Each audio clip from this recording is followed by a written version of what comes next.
Correct தான்.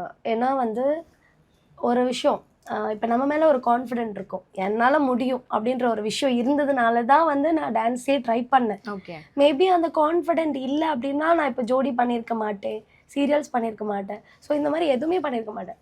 கான்ஃபிடென்ட்ற ஒரு விஷயம் தான், அது இருந்தாலே ஆட்டோமேட்டிக்காக நமக்கு என்ன வரும் வராதுன்றது நமக்கு தெரியும் இல்லையா. இப்போது எனக்கு ஒரு வில்லேஜ் லுக் கொடுத்தாங்கன்னா பர்ஃபெக்டாக பண்ணுவேன்.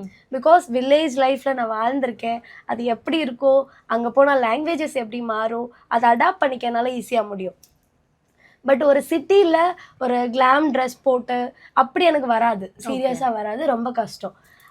பட் மாடர்னாக இருப்பேன், ரொம்ப மாடர்னாக இருக்க மாட்டேன். என்ன மாடர்ன் ட்ரெஸ் போட்டாலும் பொட்டுன்ற ஒரு விஷயம் இருக்குல்ல, அது ஆக்சுவலாக ட்ரெடிஷ்னலில் தான் சேரும். ஆனால் நான் பொட்டு எப்போவுமே மெயின்டைன் பண்ணுவேன்.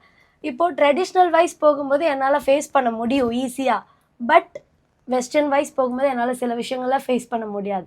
அதனால இந்த விஷயத்தில் ரொம்ப கான்ஃபிடென்ட்டாக இருக்கிறதுனால ஓகே ஃபைன், இதுக்கப்புறம் வரும், வெயிட் பண்ணலாம், வெயிட் பண்ணி ஒரு நல்ல பர்ஃபெக்டான ஒரு கேரக்டர் பண்ணணும் அப்படின்றதுக்காக வெயிட் பண்ணுறேன்.